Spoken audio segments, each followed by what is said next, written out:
Je vous l'annonçais dans les titres, dans l'attente des premiers chiffres officiels et surtout des résultats de l'élection présidentielle, le peuple malien est impatient et sur la question, nous recevons ici Bassidi Coulibaly, il est le directeur général de l'administration du territoire. Il nous donne plus de détails. Bonsoir Monsieur Coulibaly. Bonsoir.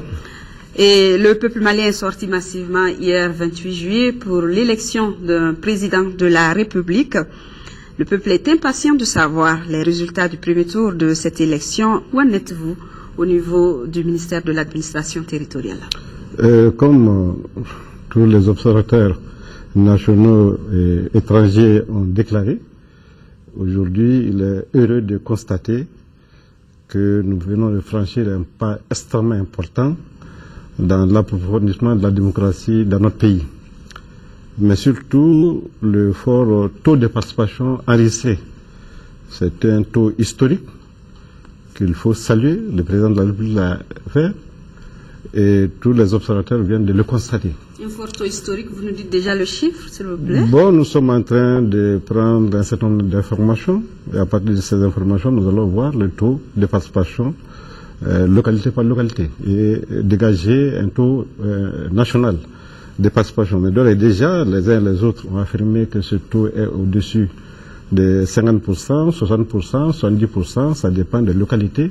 Nous allons désagréger ces différents taux pour connaître le taux moyen. Mais ce que je dois vous dire par rapport à ces élections, c'est qu'effectivement, nous sommes heureux de constater que les gens ont affirmé que ça s'est déroulé dans la bonne transparence. Dans la transparence, parce que c'est ce qui est exigé de toute élection. Et la transparence suppose que les agents électoraux ont accompli dignement leur mission.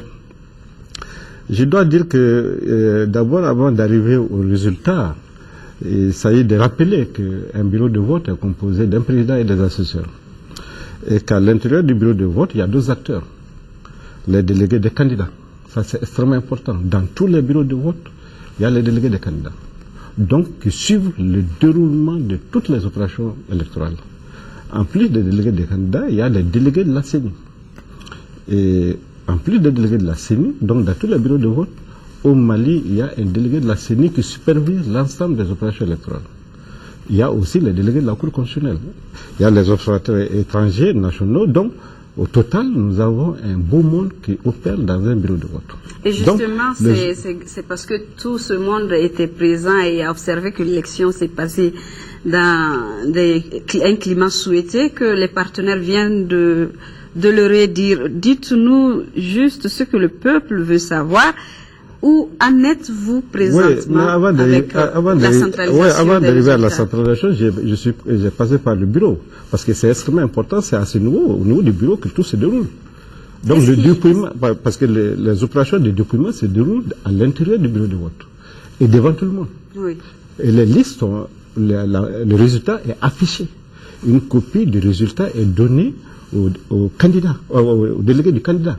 Donc, en toute transparence. Et puis, une copie est donnée à la CENI. Et c'est l'ensemble de ces informations collectées à travers un procès verbal. Ce procès verbal est établi en 3 exemplaires. Un premier exemplaire adressé à la commission locale de centralisation présidée par le préfet. Autour du préfet, il y a les délégués des candidats. Donc, c'est ce procès verbal et les autres documents qui sont transmis de chaque bureau de vote. Ce procès verbal est transmis aux représentants de l'État au niveau du cercle, au niveau du district de Bamako, au niveau de l'ambassadeur. Et devant une structure qu'on appelle la commission locale de centralisation.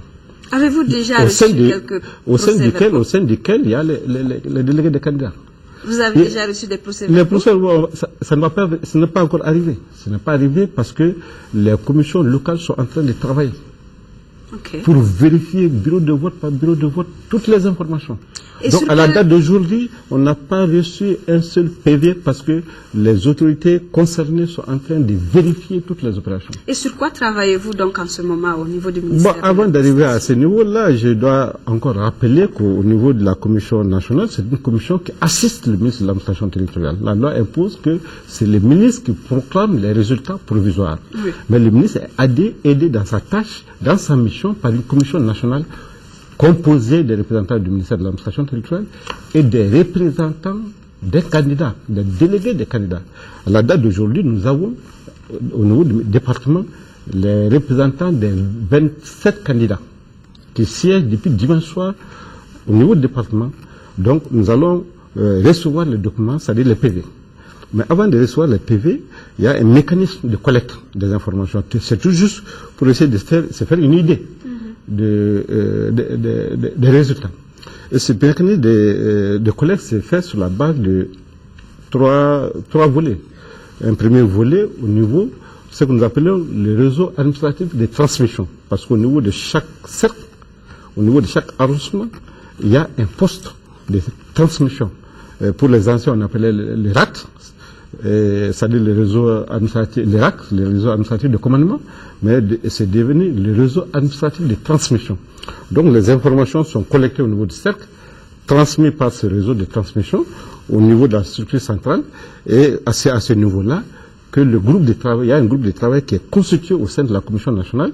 Ce groupe de travail est composé des représentants des candidats. C'est eux qui vont aller prendre l'information à la source pour amener ces informations au niveau en plénière au sein de la commission. Première voie. Deuxième voie, c'est au niveau du réseau Internet. Avec la modernisation de l'administration aujourd'hui, il y a l'envoi par le réseau Internet. Là aussi, il y a un groupe de travail composé des représentants de l'administration et des représentants des candidats qui vont aller à la source, au niveau de l'ordinateur, au niveau de l'installation qui est au niveau du département, pour collecter les informations. Ça veut dire que pour ce deuxième volet, vous avez déjà reçu quelques informations, mais pourquoi ne pas les publier pour aux rumeurs, s'il vous plaît, monsieur? Pour le moment, puisque la base de toutes ces informations, c'est les PV. Sans les PV physiques, sans les PV, c'est le ministre qui proclame les résultats provisoires. Et le ministre ne peut proclamer les résultats provisoires qu'en totalisant les informations à travers les PV provenant des cercles, et le ministre dispose de 5 jours. La loi électorale impose que le ministre dispose de 5 jours. Le scrutin a eu lieu dimanche. Cela veut dire que jusqu'à jeudi, vendredi, le ministre doit être en mesure de proclamer les résultats. Il le fera.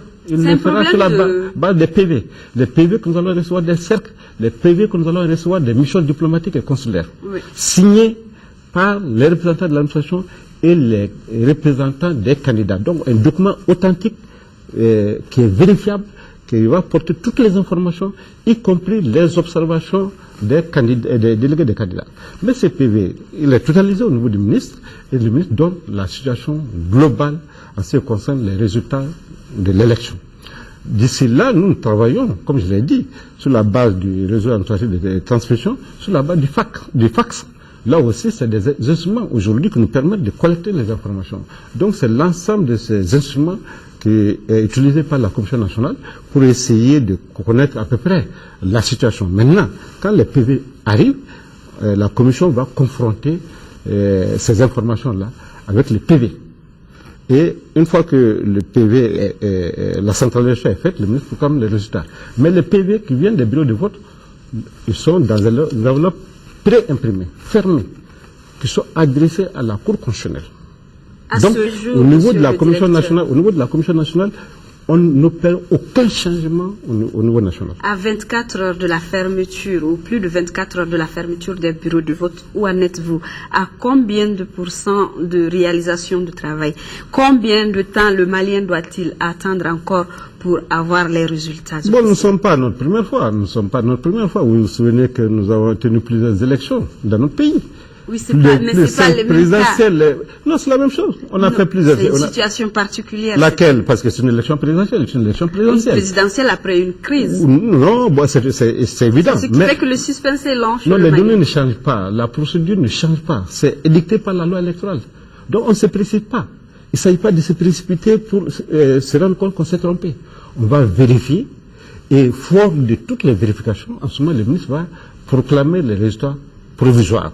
D'ici là, nous avons un certain nombre d'informations, mais aujourd'hui, la Commission nationale n'a pas encore validé totalement ces informations. C'est des informations partielles. Quelles sont ces informations? Ces informations, c'est bien sûr le nombre d'inscrits, le nombre de votants, Par exemple, dans les missions diplomatiques au consulat, nous avons reçu un certain nombre d'informations. Mais pour le moment, encore une fois de plus, ce serait une publication globale de l'ensemble des informations. Il ne s'agit pas de dire aujourd'hui, bon, tel résultat a été collecté à Dakar, tel résultat a été collecté à Kati ou bien à Koulikoro, qu'on va disposer. Mais on va disposer d'un ensemble d'informations. Quand toutes les informations seront réunies sur la table, en ce moment, le ministre fort des éléments d'appréciation à travers les PV, il fera une proclamation provisoire, en tout cas avant la fin des 5 jours, et c'est à partir de cet instant que l'ensemble des documents sont transmis à la Cour constitutionnelle. Et c'est la Cour constitutionnelle, en dernier ressort, qui proclame les résultats définitifs de l'élection présidentielle. Peut-être une dernière question, monsieur le directeur. Et pourquoi la réception de ces PV tarde-t-elle? C'est dû à un manque de ressources humaines? Non, pas du tout. Le processus qui est pas du tout. Vous savez, aujourd'hui, nous avons eu 28 candidats.